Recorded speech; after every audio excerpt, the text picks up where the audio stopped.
여러분 안녕하세요. 말씀 묵상입니다. 우리는 찰스 스펄전 목사님의 설교를 통해서 마태복음 12장 9절로 13절의 말씀을 마른 손이라는 제목으로 읽고 묵상하고 있습니다. 자, 먼저 본문의 말씀을 읽겠습니다. 거기에서 떠나 그들의 회당에 들어가시니 한쪽 손 마른 사람이 있는지라. 사람들이 예수를 고발하려 하여 물어 이르되 안식일에 병 고치는 것이 옳으니까. 예수께서 이르시되 너희 중에 어떤 사람이 양 한 마리가 있어 안식일에 구덩이에 빠졌으면 끌어내지 않겠느냐. 사람이 양보다 얼마나 더 귀하냐. 그러므로 안식일에 선을 행하는 것이 옳으니라 하시고, 이에 그 사람에게 이르시되 손을 내밀라 하시니 그가 내밀매 다른 손과 같이 회복되어 성하더라. 아멘. 바로 앞선 시간에서는 서론에 대한 말씀을 우리가 읽고 묵상했었습니다. 오늘은 설교 본론의 첫 번째 요점을 우리가 읽고 묵상하도록 하겠습니다. 자, 첫째로 이 본문 속에서 명령을 받은 사람에 관하여 말씀드려야 하겠습니다. 이에 그 사람에게 이르시되 손을 내밀라 하시니. 자, 이 명령은 순종할 가망이 전혀 없는 사람에게 주어졌습니다. 내 손을 내밀라. 그 사람의 팔이 중풍에 걸려 있었는지 그 손만 오그라들었었는지 저는 모르겠습니다. 일반적인 관례로 어떤 한 부분이 아니라 손에 중풍이 일어나면 몸의 지체들 전체에 영향을 미쳐 두 손과 두 발이 마비가 됩니다. 우리는 통상적으로 이 사람이 관절 전체가 말라 있었던 것이라는 식으로 말하곤 합니다. 그러나 마태나 마가, 누가 그 어느 복음서에서도 팔 전체가 말라 있었다는 표현은 전혀 발견하지 못합니다. 제가 볼 때 이 사람의 경우는 손만 영향을 받았던 것 같습니다. 우리 주님께서 내 팔을 내밀라 라고 말씀하지 아니하고 내 손을 내밀라고 말씀하셨음을 주목할 수 있습니다. 그래서 주님께서는 마비가 된 것이 손임을 가리키시는 것입니다. 만일 주님께서 내 팔을 내밀라고 말씀하셨다면 본문이 팔이 말랐다고 말을 하지 않았으므로 우리는 그리스도께서 그가 팔로서 할 수 있던 일을 정확하게 명하셨다고 말했을 것이고, 거기에는 아무런 이적도 일어나지 않았을 것입니다. 그러나 주님께서 내 손을 내밀라고 말씀하셨으니 불행은 그 팔에 있었던 것이 아니라 그 손에 있었던 것이 분명합니다. 그래서 주님께서는 그가 할 수 없었던 것을 하게 하신 것입니다.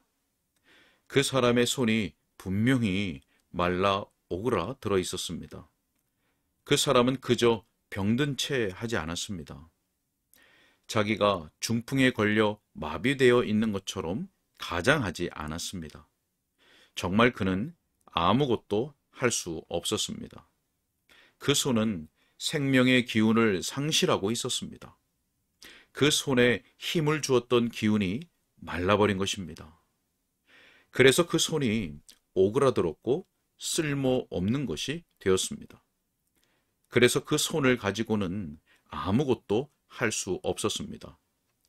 그러나 바로 그러한 사람에게 예수님은 내 손을 내밀라고 말씀하신 것입니다. 자, 여러분, 바로 이 점은 우리가 주목해야 할 대단히 중요한 요점입니다. 죄의 짐을 가지고 있는 여러분 가운데 어떤 이들은 그리스도께서 정말 죄에 빠진 사람들은 구원하시지 않는다고 생각하기 때문입니다. 즉, 그리스도께서 구원하시는 사람들은 어떤 면에서 자기들만큼 그렇게 악한 사람들은 아니라고 생각하는 것입니다. 그들은 여러분의 경우만큼 죄가 그렇게 심각하지 않다고, 죄가 심각하다고 하더라도 여러분의 경우만큼 철저하게 절망적이고 무력한 상태는 아니라고 잘못 생각합니다. 그러나 여러분은 자신이 아주 메말라 버리고 완전히 힘이 없는 상태에 빠져 있다고 느끼십니다. 이 설교를 듣는 사랑하는 여러분, 주 예수 그리스도께서 복음의 명령을 바로 여러분과 같은 사람들에게 하시는 것입니다. 주님께서는 여러분에게 믿으라고, 혹은 다른 때는 너희 모든 사람은 회개하라, 그리고 세례를 받으라고 말하라고 우리에게 명령하십니다. 주 예수 그리스도를 믿으라, 그리하면 구원을 받으리라 라는 복음을 전하라고 하는 명령을 여러분은 받고 있는 것입니다. 어떤 사람들이 말하듯이 지각 있는 죄인들에게 그같이 명령하라고 하지 않으시고, 지각 없는 죄인들, 어리석은 죄인들, 도덕적인 능력에 관한 한 그 명령에 전혀 복종할 수 없는 죄인들에게 말하라고 주님은 말씀하십니다. 주님께서는 바로 그러한 사람들에게 그렇게 하라고 명하신 것입니다. 이 경우에 본성적인 힘으로는 전혀 할 수 없는 사람에게 하라고 주님은 명령하셨습니다. 만일 스스로 손을 내밀 수 있었다면 전혀 이적이 필요 없었고, 그렇다면 그 사람은 전혀 손 마른 사람이 아니었습니다. 그러나 그가 자기 손을 움직일 수 없었던 것은 분명합니다. 그런데도 불구하고 구주께서는 마치 그가 손을 움직일 수 있는 것인 양 명하셨습니다.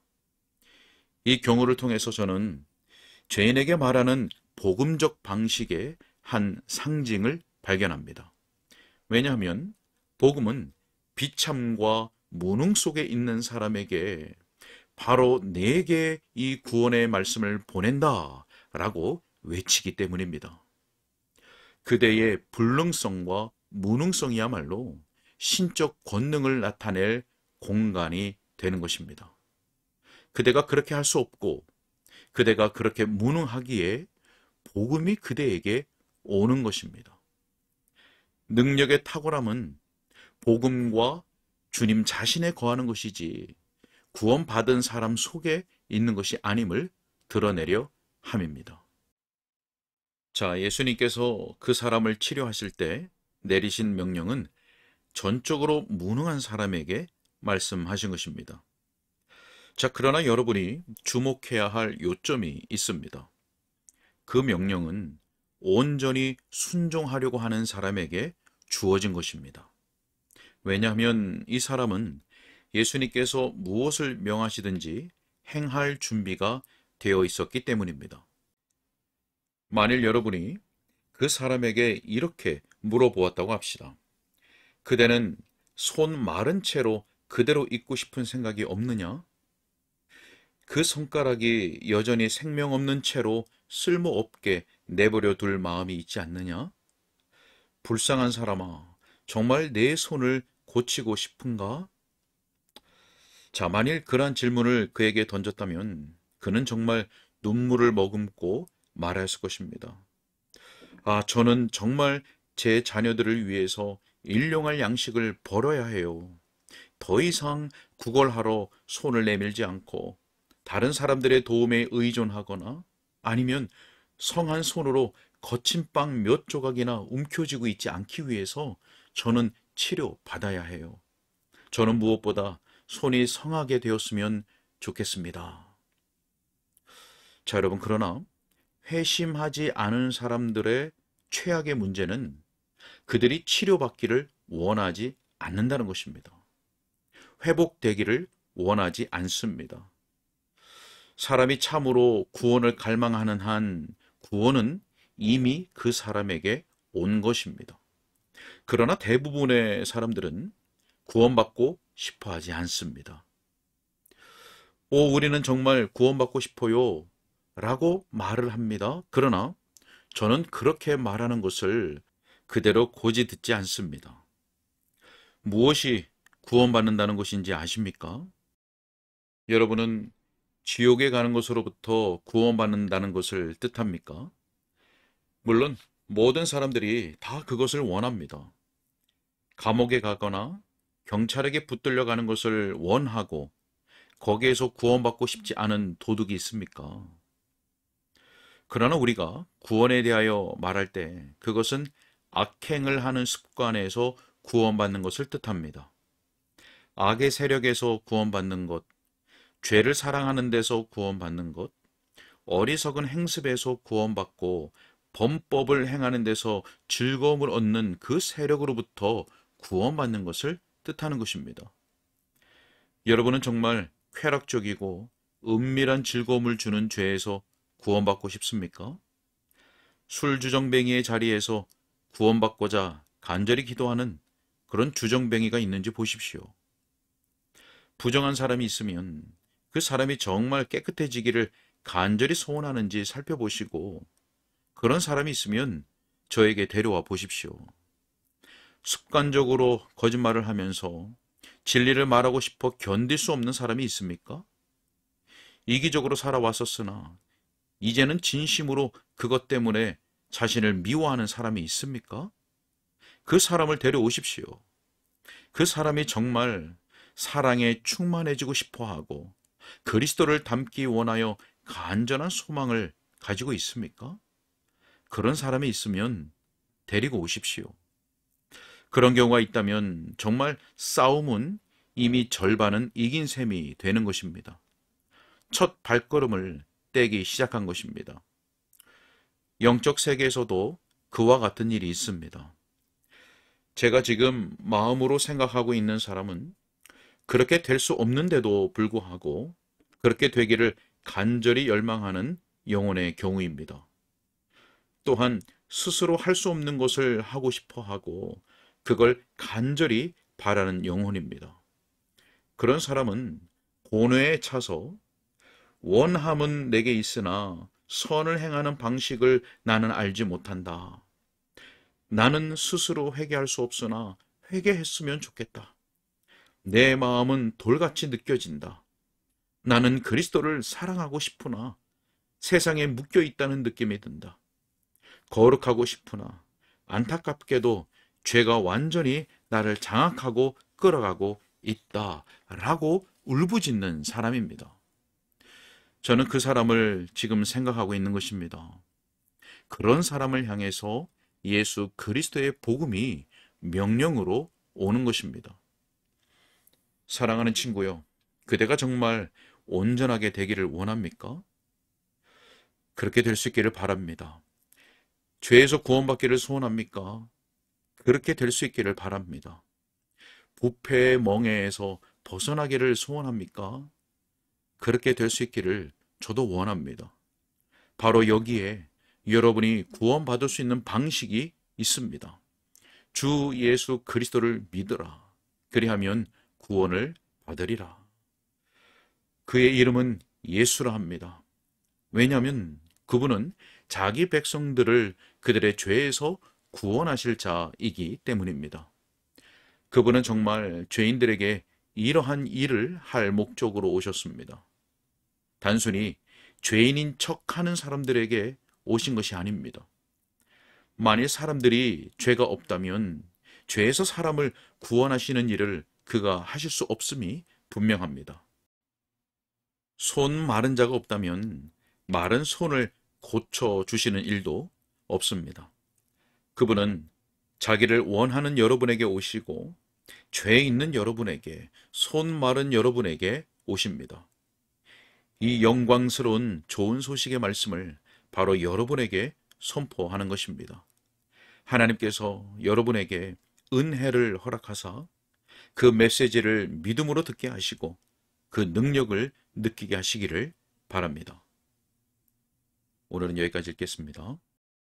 네, 오늘은 첫 번째 요점으로 주님께서 내 손을 내밀라 라고 하신 이 명령은 순종할 가망이 전혀 없는 사람에게 주어졌다는 것을 주목해 보았습니다. 자, 왜냐하면 그의 손은 오그라들어 있기 때문에 아무것도 할 수 없었기 때문입니다. 자, 이와 같이 복음은 전적으로 무능한 사람에게 오는 것입니다. 그러나 한 가지 더 주목해야 하는 것은 이 주님의 명령은 온전히 순종하려고 하는 사람에게 주어졌다는 것입니다. 회심하지 않은 사람들의 문제는 원하지 않는다는 것이죠. 자, 그러나 구원은 그 자신이 무능하여 할 수 없는 것을 알지만 그렇게 되기를 원하여 울부짖는 영혼에게 오는 것입니다. 우리 주님은 위대한 영혼의 의사이시기 때문에 단지 죄인인 척하는 사람이 아니라 진실하게 자신이 죄인인 것과 손 마른 사람인 것을 깨닫고 낫기를 치유되기를 열망하는 자에게 오셔서 고쳐 주시는 것입니다. 오늘도 성령 하나님께서 우리의 눈을 열어주시사 말씀을 통하여 각자의 영적인 형편을 깨닫게 하시고 마땅히 구할 것을 간구하게 하시며 그 은혜를 경험하게 하여 주시는 귀한 은혜가 있기를 소원합니다. 함께 기도하겠습니다. 하나님 감사합니다. 성령으로 우리 모두의 심령에 역사하여 주셔서 아직 구원의 은혜가 없는 분들에게는 자신의 영적인 비참함과 무능을 깨닫도록 인도하여 주셔서 치료와 회복을 간구하게 하시며 이미 구원의 은혜가 있는 분들에게는 여전히 무능한 종으로서의 그 겸비한 마음을 가지고 은혜의 절실함을 깨달아 날마다 은혜를 간구하는 기도로 나아가는 오늘의 한날과 우리의 전생애가 될 수 있도록 은혜를 베풀어 주옵소서. 주님께 의탁하옵고 예수님의 이름으로 기도하옵나이다. 아멘.